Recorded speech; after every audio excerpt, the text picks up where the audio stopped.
व नुसल्ली अला रसूलिहिल करीम अम्मा बाद फ़ाउज़ बिल्लाहि मिनश्शैतानिर्रजीम बिस्मिल्लाहिर्रहमानिर्रहीम।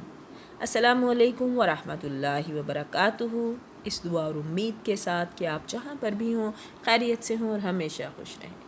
सूरह बकरा का तर्जुमा हम रोज़ाना पढ़ते हैं। आजकल जो आयत हम पढ़ें उनमें हज का ज़िक्र है और इसमें अल्लाह ताला ने हमें बताया कि हमें कैसे कहाँ पर इबादत करनी है, कहाँ रहना है, क़याम करना है। आज का अपना सबक शुरू करते हैं। आऊज़ु बिल्लाहि मिनश्शैतानिर्रजीम बिस्मिल्लाहिर्रहमानिर्रहीम। शुरू अल्लाह के नाम से जो निहायत मेहरबान और रहमान और रहीम है। आज की हम आयत नंबर 201 में पढ़ेंगे कि जब अरकान हज पूरे कर चुको तो अल्लाह का ज़िक्र करो। ऐसे ज़िक्र करो जैसे कि तुम अपने बाप दादों का ज़िक्र करते हो।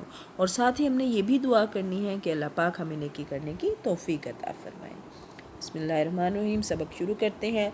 सुम्मा फिर अफ़िज़ू लौटो तुम मिन हैसु जहाँ से अफ़ज़न्नास लौटते हैं लोग। फिर तुम इस जगह से सुम्मा फिर तुम इस जगह से लौटो जिस जगह से सब लोग लौटते हैं। वाह और वस्तग़फ़िरुल्लाह और बख्शिश चाहो अल्लाह से। इन्नल्लाह बेशक अल्लाह अल्लाह गफ़ूरुर रहीम बख्शने वाला रहीम है। नो डाउट बेशक वो बहुत बख्शने वाला रहीम है। अब इस आयत में अल्लाह ताला फरमाते हैं कि जो तरतीब हज की बताई गई है कि हज की तरतीब के मुताबिक अरफात जाना, वहाँ वकूफ़ करके वापस आना ज़रूरी है। लेकिन अरफात चौके हरम से बाहर है, इसलिए कुरैश मक्का अरफात तक नहीं जाते थे बल्कि मुज़दलिफ़ा से ही लौट आते थे।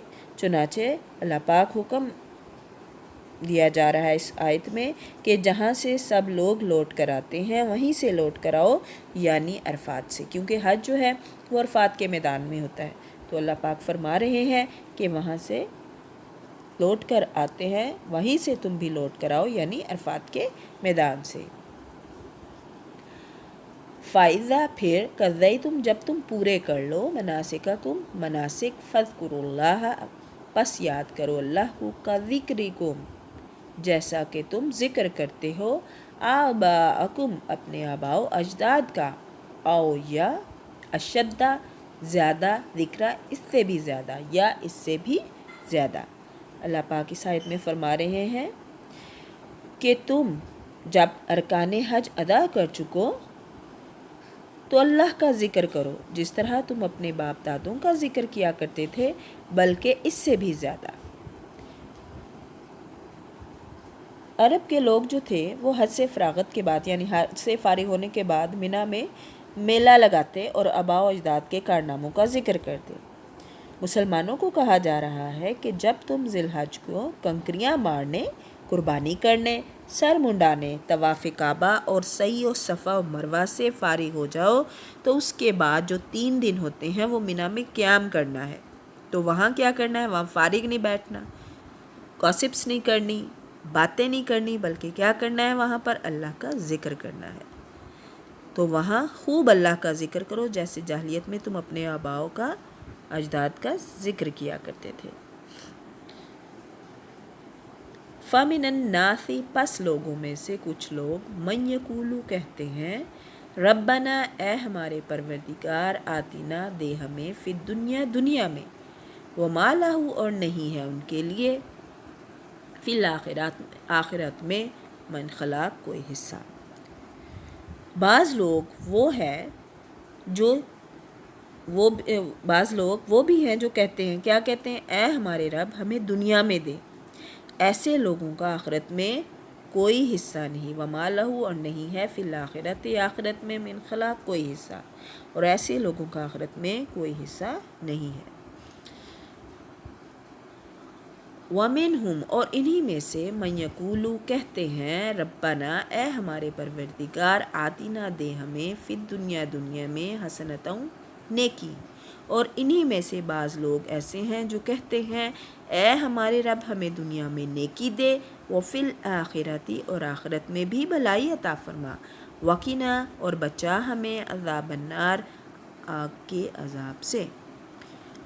اور بعض لوگ وہ بھی ہیں جو کہتے ہیں اے ہمارے رب ہمیں دنیا میں بھی نیکی دے اور آخرت میں بھی بھلائی عطا فرما اور ہمیں عذاب جہنم سے نجات دے۔ یہ دعا ہے ہمارے پیارے نبی صلی اللہ علیہ وآلہ وسلم کی، جو آپ اللہ تعالیٰ سے مانگا کرتے تھے۔ یعنی اعمال خیر کی توفیق، یعنی اہل ایمان دنیا میں بھی محض دنیا طلب نہیں کرتے بلکہ نیکی کی ہی توفیق طلب کرتے ہیں، جس کا مطلب یہ ہے کہ دنیا کا مال و اسباب بھی اس طریقے سے دے کہ وہ ہمارے لیے بھلائی ہی ثابت ہو۔ ہمارے پیارے نبی صلی اللہ علیہ وآلہ وسلم کثرت سے یہ دعا پڑھا کرتے تھے۔ طواف کے دوران میں لوگ ہر چکر کی الگ الگ دعا پڑھتے ہیں جو خود ساختہ ہے۔ ان کے بجائے کیا کرنا چاہیے کہ طواف کے وقت یہی دعا پڑھنی چاہیے، ربنا آتینا فی الدنیا حسنۃ وفی الآخرۃ حسنۃ وقنا عذاب النار، آمین یا رب العالمین۔ رکن یمانی اور حجر اسود کے درمیان یہ دعا پڑھنا مسنون عمل ہے۔ یہ دعا ہمارے پیارے نبی صلی اللہ علیہ وآلہ وسلم کثرت سے پڑھا کرتے تھے، اس لیے ہمیں بھی یہ دعا کثرت سے پڑھنی چاہیے۔ اللہ پاک ہمیں دنیا اور آخرت کی بھلائیاں عطا فرمائے۔ اللہ پاک ہمیں ہر وہ بھلائی عطا فرمائے جس کی میرے پیارے نبی صلی اللہ علیہ وآلہ وسلم نے دعا مانگی، اور ہمیں ہر اس برائی سے، ہر اس گناہ سے، ہر اس شر سے محفوظ رکھے جس کی ہمارے پیارے نبی نے دعا مانگی۔ پڑھنے میں غلطی کوتاہی کمی بیشی رہ گئی ہو تو اللہ پاک معاف فرمائے۔ جہاں بھی رہیں خوش رہیں، دعاؤں میں یاد رکھیے گا۔ وآخر دعوانا ان الحمد للہ رب العالمین، فی امان اللہ۔